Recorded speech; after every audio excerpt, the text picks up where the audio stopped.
as I go over there. So I'm going to lean over a little bit. She gets a treat. I take another step. Treat. So this is kind of like the exercise I showed you, the counter conditioning. So me getting closer is, each step is followed by a treat. So instead of being concerned about it, she feels comfortable. It's something I look forward to because it actually is an indicator of something good about to happen. Now I can feed her up there. But again, we normally think of just walking all the way over and doing the whole enchilada all at once. Even sitting down, I'm doing a partial. This is hard for me to do, Ruby. I'm old. All right, am I centered in the camera? It should be filming, so you don't have to do anything. All right. Okay, it's the end of the session. I'm here with my buddy Ruby. Ruby is, yes, you're a beautiful girl. She knows she's good looking too. But she's a little bit sound sensitive. She's a little bit uncomfortable, I think, around men. And she's, let's say a pandemic dog. And so the Guardian's probably not had a lot of visitors, and the visitors she's had haven't been a lot of male. Now you see Ruby's interacting with me. I'm not trying to pet her back. One of the first things I talked to the Guardian about was, oh, I'm sorry, Ruby. Yeah, that sound. That's the exercise, the video that we went over above will help with that. So that little sound, and you see she's a little bit twitchy and jittery. And that's an indication of cortisol in the blood. That's the stress hormone. That helps us if we're if we're in an alley and we hear some footsteps coming up quickly behind us, we're like, ooh, that's something bad's gonna happen. Here you go, Ruby. And so, I'll make it easy and put one there too. And so your body basically prepares you for fight or flight, Ruby, by releasing the cortisol, which accelerates your heart, it's your circulation. It shuts down non-essential body functions. Your hair stops growing. You stop digesting food, which is one of the Ruby's indicators. When we first came, she would not take treats. And the Guardian's like, she usually loves treats. That's an indication that cortisol is in your blood. So if your dog loses its appetite, gets really twitchy, those can be indications that cortisol is in their blood. Do you want me to put her back? No, that's totally fine. Okay. And being forced and punishment free is a big thing. So the Guardian was just asking, you want me to put her back here so the video would look better. It's more important that Ruby feels comfortable. I know, I'm telling her that's what I'm saying right now. And so a lot of us, we think of, I think when we first got here, Ruby was doing a lot of barking, and the Guardian was like, no. And the Guardian's a very nice woman and was trying to be nice and polite. So as a guest, I didn't feel like we have a social pressure as the host. But if the dog is barking or reacting, we say be quiet. That's like if I'm communicating with someone, I'm uncomfortable, they tell me to be quiet. That's actually going to probably make me feel more uncomfortable. And so at this point, Ruby is not used to having visitors that are male. I've been here almost 3 hours. This is a lot. Say marker word and pet her. Yes. All right. So there we go. Now that was probably a little bit too much because you saw she got up. That's okay. The big part, one of the things we started off in the video is learning her body language. So why don't you take those toys out of the, without moving too much, because I wonder if she would have gone in there if that were the case. Or she just wants to be leaning against mom, and that's a security deal. Okay, so let me see. So we talked about her body language. So if she's, I talk about consent a lot. So if I want to meet a dog, I'm going to hold my hand out in front of the dog's nose. If the dog nudges or touches me, the dog's way of saying, yes, I'm engaging. You have my consent. The dog turns its head away, lowers its head, backs away, freezes, looks at you with a lot of white in their eye, licking their lips, breathing heavy, drooling, freezing, growling, baring teeth, rolling over on their belly. Those are all the dog's way of saying, those are called cutoff signals. I'm not interested in what you're doing. What I would have you do is if this is the dog's nose, as I hold my hand out here, about an inch or two away at nose level, if the dog touches me with his hand, it's saying, yes, I have my engagement, and I can reach in and start petting. Ruby, we found, likes being petted on the chest. She does not like being petted over her head. Her Guardian's going to find that she's going to automatically go and do that because she's used to it. That's okay. When you catch yourself, stop, pull your hand away, and then come back towards her, but go towards the chest. So watch for those cutoff signals. If you lean in to kiss her and she turns away, she's saying, I feel like not kissing right now. Maybe it's like that commercial with, what's his name, Colin Jost, and I wish you had mouthwash or whatever that was. And so the idea is the more that we recognize and walk and learn her body language and listen to and respect that, the less she has to do things like running away.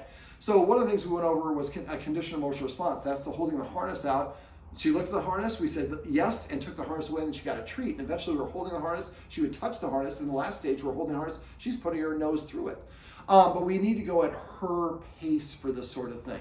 And so the guardian had been, well, when the dog walker comes, we have to put the harness on, and because you have to go out with it. When we're kind of restraining the dog, and at one point she wouldn't come all the way to the guardian, and I asked, do you snatch? Well, sometimes when I have to. So we don't really have to if we are mindful and set this up ahead of time. So what I'd like you to do is make this a game.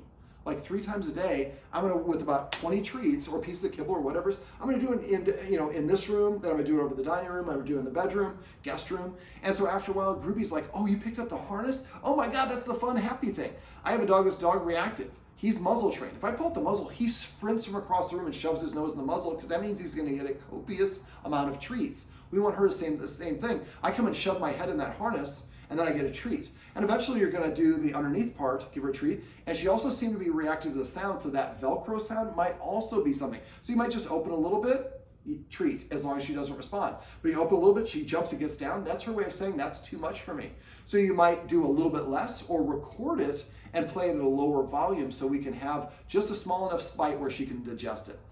Okay, so we started off the session by talking about marker words. The marker word her guardian used is yes. So after this, I'd like you to go around your house, about 10 to 15 treats each time. After the tricky trainers here, just go ahead and cut them in half. And yes, give a treat within 2 seconds. And then take a couple steps, yes, give a treat. Or you can throw it on the ground, say yes right before the dog licks it up off the ground. And so the idea is we want the dog to associate that yes means I'm about to get a treat. So I would do that for 10 or 12 treats and then use your clicker and go around the house and do the same thing in a different iteration. And you want to keep on doing that till when you click or you say yes, she's looking up at like somebody around you owes me a treat. Then once that's the case, we want to click or say yes when she does things we want, whether we asked for it or whether she does it voluntarily. Now remember, the yes comes or the click comes at the conclusion of the activity or the, like if I'm telling the dog to sit, when the butt hits the ground, I would say yes or click. Well, if I'm doing an activity like potty, if I click at the beginning, then she's going to stop potty and come to get the treat. So if I'm doing potty, I wait till she completes potty, then give the click, and then give the treat. And so I'd like you to do that loading exercise, probably guessing like today, tomorrow, by Friday or Saturday, you probably should be done with that one. Okay, so that's the loading or loading exercise. And like that, just that little twitchiness. She had a little bit of jump in her she's between her guardian's feet, and her guardian kind of shifted her legs a little bit, and she twitched a little bit. And that's again an illustration of that cortisol. Let me see, what else did we go over? We went over, yes, I know, I'm rusty. I haven't done one of these in a while. We also went over what I call manners, which is basically giving the dog a do-over. So remember, when she comes and nudges you or paws at you, she's saying, I want some attention. Tell her to sit one time or tell her to lay down, which make sure provided she knows how to sit or lay down. So if I say sit, she sits, I'm gonna say yes, I'm gonna pet her on her chest. If she doesn't say yes, I'm gonna go back to checking an email, watching TV, painting a portrait, writing a song, whatever it was I was doing before. I wanted to make you number one, but I'm only gonna ask you once. If you don't wanna do it, that's totally cool. There's no punishment, you do you. But I'm on to the next adventure. Who's missing out? The dog is. And after a while, this will motivate Ruby to come, and every time that I want attention, I call my mom to say, hey, I need some attention. Mom tells me, you want to do that again? And she asks me to sit, and when I sit, that's when she pets me. Eventually, she'll start sitting in front of you to prepay for the attention. When she does, make sure you say your marker word and recognize and reward that. Otherwise, she's going to go back to nudging or jumping up on stuff, chewing stuff, and all the rest of that fun stuff. Now the companion piece of that is something I call celebrating. A lot of dog trainers call it capturing, which is the easiest way to train a dog. It's just to simply give the dog attention when it does voluntarily actions that you want. So if I'm sitting here and Ruby comes up to me, I say yes, and then pet her. But let's say that Ruby's at where the workstation is, and she's going to come over here. I see her get up, and I know she's going to come here. I might say with me, which is the cue for her to come. So I say with me when she's already planning on walking over. I'm sneaking the cue in ahead of the action. And you only want to use a cue or a command word if you are 90% certain the dog's going to do it. So the dog got up and I'm 90% certain the dog's going to come here. I might say to me, she comes to me and I say yes, and I pet her or give her a treat. So after a while, to me means go to the human and get a reward. And so instead of it being something I'm going to run away from, I actually run towards it. So the more that you pet your dog when she comes to you on her own, and even if you just say the marker word, like right there, just say marker word, pet her on her chest. Yes. Perfect. So after a while, Ruby's like, man, my owner is weird now. All I got to do is sit or lay down or look her in the eyes or drink water or If she grabs any of your items, say the marker word. So let her know that these are the things that you really like. Dogs will eventually start emulating the behavior that gets them attention. Remember, good attention, bad attention is pretty much the same thing. So if we're rewarding by saying no or stop barking, that's what the dog's going to do. Let's make sure that she's doing the stuff that we would like her to do. Also with the dog bed, again, pull all those treats out of her. And what you can do is just kind of like, Ruby, I'll do it against your wall.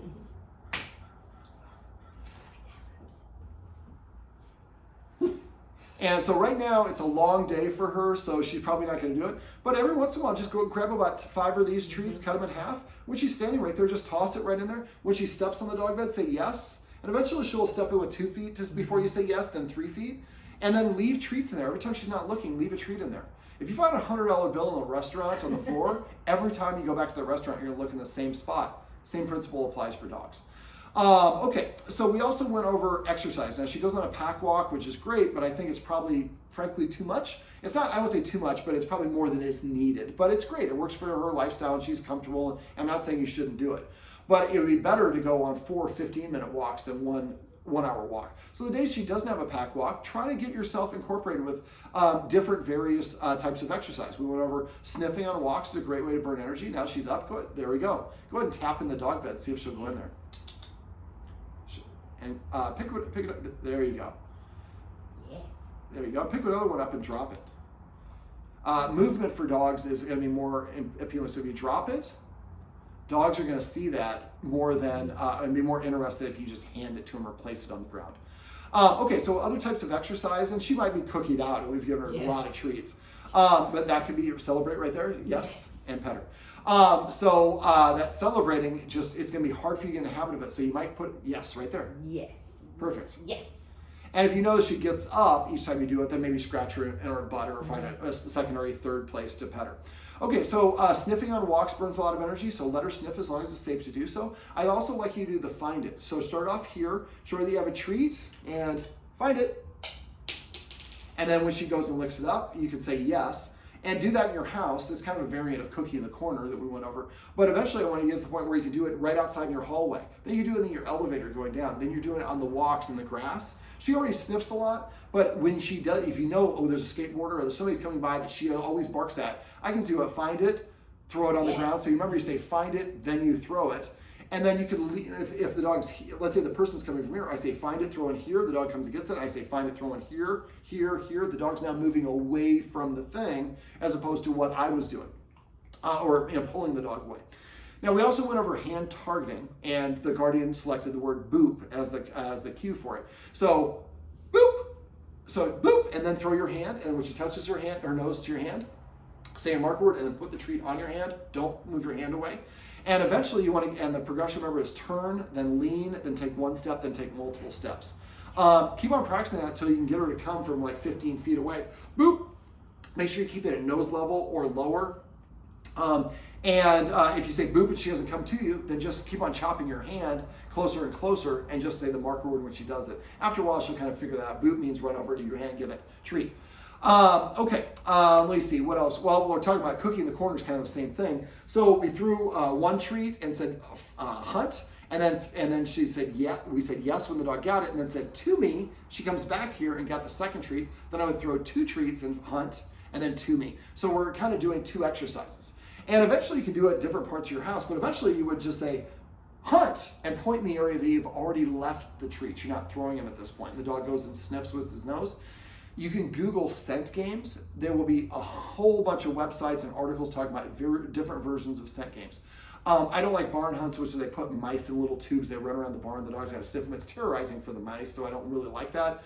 But there are ways to hide treats or bait lures in different parts of your house. The dog's using its nose to find those. That's a great way to burn energy, and the dog doesn't have to, and you don't have to get the exercise yourself. So for cookie in the corner, I usually go toss 1 treat, and I work up to the tossing 5 treats and having that to me after each one. Now we also went over, for other forms of exercise, we went over tug of war, which she's not really a big fan of. But if she does come to you with a toy and wants a tug, try to stop and engage with her a little bit and tug, tug, tug, tug, tug. And then, it's a great way to burn energy, and it's fun for them to do. We can also play fetch if she likes it. She's not really a fetcher dog. But you also might want to try different toys, but if in balls and shapes and stuff. But if she does come up to you, that's the time you want to try to pause what we're doing and engage with her when she wants to play fetch or wants to play tug. We also went over feeding her out of snuffle mat, getting a snuffle mat, getting a lick mat, and make sure that she's used to doing both of those before you start doing it when guests are here. Eventually, the lick mat would be something I'd probably put further away, but and put it in the same spot where you plan on putting it when the guests are, when there's no guests. Don't put it here all the way, and then a guest comes, it's over there. That's making it a little bit more difficult. But remember, licking and chewing release endorphins, so that might make her feel a little bit more comfortable because she's also preoccupied and she's farther away, so it makes her feel more relaxed and comfortable. Let me see. You can also check with your vet, but you can get a Doggie Backpack, which is like a harness that has pockets right here. You can put a bottle of water or bags of sand. It makes the walk a little bit more efficient. Training is also a great way to burn energy. So if you're doing some of the exercises we showed you here, and I've got others I can share if you want, and for training, you keep it less than 3 minutes. Really, the ideal is 1 to 2 minutes maximum, and always, always, always end on a positive. If your dog starts struggling or the big area's gonna get too busy and she's gonna be distracted, get a good one in, and the last one is what she's gonna remember the brightest. So make sure the last one's a good rep. There's also treat dispensing toys and puzzles. The Tricky Trainer Omega treat ball I showed you. They have different puzzles and stuff that are more specific for smaller dogs. But the idea is having her work and more active and working for her food is going to boost her confidence. It's going to get her going around. She's just a lot more distracted instead of focusing on the boogeyman. All right, let me see. What else did we go over? Premax. So the Premack principle, this kind of goes in time with rules. Premack principle means that a less desirable behavior earns you a more desirable behavior. Your boss says, hey, as soon as you finish that project you're working on, you can leave early for the day. That's a Premack. So I don't really want to do that particular project, but if I get it done early, I get to leave an hour early from work, that's a good motivator. So I would, the way I do it is for the door, go to the door. I would have her harnessed up and everything ready to go. Go to the door and say, sit. If she has 2 seconds to sit, I'm only going to ask 1 time. The trick for this is do this at times when you're not planning on going for a walk. Because when you're planning to go for a walk, you've got to schedule, okay, I've got 12 minutes, I can do this, and then she's not cooperating, you get frustrated with her. I love when dogs go to sleep with their heads not on the ground. And so go to the door, sit, she doesn't sit, then I walk away and sit down and work on my computer or do something else, wait 1 minute, and then go back to the door and do it again. This time she doesn't sit within 2 seconds, I walk away for 2 minutes, then for 4 minutes, then for 8 minutes. I keep doubling the length of time until eventually when I say sit, boom, that butt hits the ground. Now it's gonna make it easier because we're also petting her when she sits on her own, that's celebrating. We're also telling her to sit before we invite her up on the couch. That's the example of the Premack. You wanna come up on the couch? Sit. And the dog sits, then I invite you up. She can't get up on the dog bed on the human bed late at night, so sit. If she sits, then I pick you up and put you on the bed. If you don't sit, that's okay, I'm gonna watch TV or do something else for a minute. Give the dog another opportunity to do it. Now make sure that their dog knows how to do the activity you're asking it to do, and there's not something else that's an auxiliary factor that can cause her to be stressed out. Let me see, what else did we go over? Feeding, I would recommend the Guardian right now is free feeding the dog and leaving the food out all the time. I would recommend that we put the food down in the bowl, probably in the morning, and because that's the time she's really not interested in eating. And kind of encourage her a little bit, don't overdo it. Dogs need to eat. So if she doesn't want to eat, you might eat a couple bites of a chip or cracker or something like that, crunchy, so she can hear it. But as soon as she walks away, then I pick up the bowl, I dump it empty, but it's important to put the empty bowl back down the ground. So every time she walks by, it's next to her water, right? Yes. So every time I go to drink water, I see that bowl is empty. Mm-hmm. So later on, when she sees it full, holy cow, this is one of those, there's only 60 seconds a day that there's food in this thing. I better eat it now while it's available.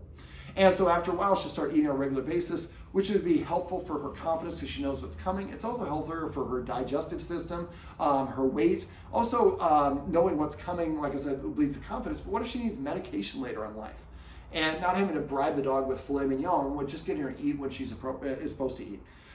So getting back to the Premax, I would do the Premack at the door, first leaving, because that way if you walk away, you're in the most comfortable environment ever. If you do it outside and you're waiting a minute, well, you're waiting with her. So eventually you could do it with both directions, do it with the elevator, do it with getting in and out of the car, same at your other location, same sort of thing. Can you pet her for no reason? Absolutely. but I would like to try to be mindful about incorporating, ask her to do things and rewarding her for doing those things. Then she feels good about herself. I didn't get this pet for no reason. I earned this pet. Self-esteem goes a long ways towards alleviating stress and anxiety. She's a pretty anxious dog. Now, I'm not a veterinary behaviorist, so I can't prescribe medication, but in my estimation, it would not be the worst case in the world for regarding to explore talking to the vet about potentially some fluoxetine, which is the doggy Prozac.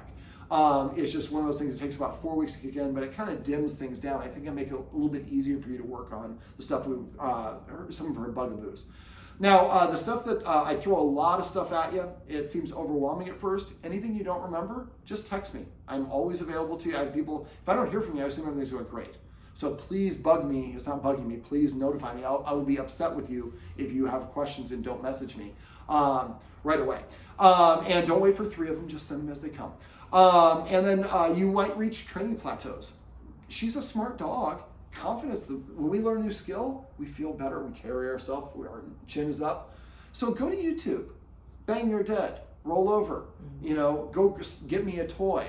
There's different things you can teach your dog. Spin, sit pretty, play bow. There's all sorts of funny little things that are easy to teach that give you a nice engagement with your dog. Your dog sees you more like that mentor, you're helping me achieve something. I have a dog, I go attention, and she sits pretty. But it's funnier if you say attention, and then she likes to jump up on people, and she scares people. She's a big dog, but she's a friendly dog. She would never do anything, but people don't know that. So now I've taught her this. She just comes up to people, instead of jumping up them, she sits down in front of them, and it goes like this. And people think it's hilarious, but I'm giving her a replacement behavior. So it's a great way to burn energy, builds confidence, and it's a nice little fun thing to do. After a while, you'll get a whole bunch of crazy tricks that you can teach your dog to do. If you get hung up on any of those, they're not working, let me know. I'm happy to take a look at the video. There might be something that's a little aversive.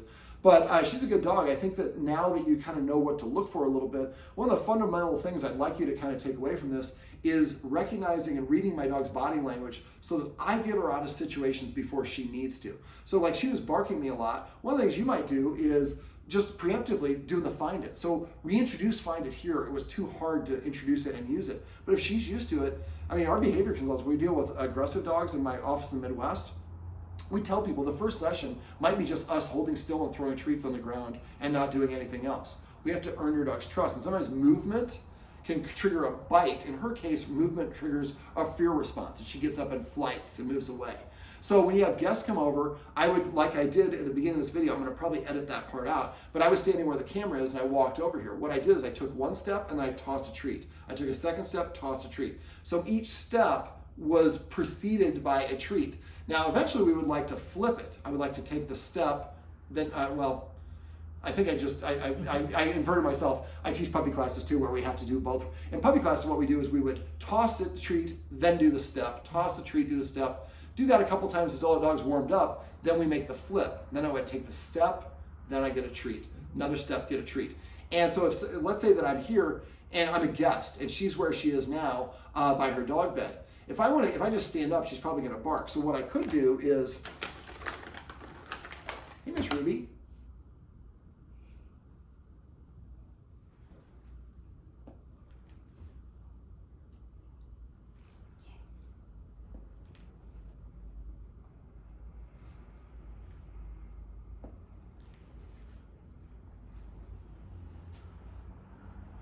Now you heard, I don't know if you could hear it on camera, there was a little bit of she was getting ready to bark. I thank you for that, Ruby. And a lot of us, we don't think until the dog is actually reactive that they're reacting. It actually starts, they give a lot of warnings way before that. So that's what I want you to take away from this is look for those little warnings so you can recognize and get that. Now I started to do this as if I'm gonna walk away. So the guests can do that. Have a guest come over that's gonna listen to you. You're gonna have friends and a male. You're gonna have some men that are like, can you do this? And they're just gonna get up and walk away. Don't invite that guy. Invite the guy that's gonna listen to you. So, and you can watch this video and show them this little segment. So first I sit up a little bit, treat, a little bit more, treat, a little bit more, standing, treat. One step, I'm just moving just this leg. I'm not taking a full step, half step. Then I go back and then the dog gets treat. And then eventually 2 steps, eventually 3 steps. Eventually the person can get up and go use the bathroom or whatever. And Ruby's like, somebody around her owes me a treat, man. And so the idea is go at her pace, go slow enough where she can absorb it, and she's going to feel more confident about that. That will hopefully reduce the cortisol in her blood. And if we go with the, if the dog, her guardian does elicit some doggy Prozac, that could also help. It takes about 3 days for dogs to filter the cortisol into their blood. And while that's the case, it's got to have that sixth sense and that twitchiness. So that's helpful in a short period of time, but it's not helpful and productive to have a long time. So I'm trying to think, is there anything else you want me to cover? No, I think that's it. Miss Ruby, here, sweetheart. Can we get you to come over and end the shot? There you go, Miss Ruby. Yes. Yeah, I'll make it easy for you. I see you're leaning. How about this one right there? Can you come up and get that one right there? That's too much for you? Okay. Well, off camera here, this is Miss Ruby, and this is Ruby's roadmap to success. Remember, everything you do trains your dog, only sometimes you mean it.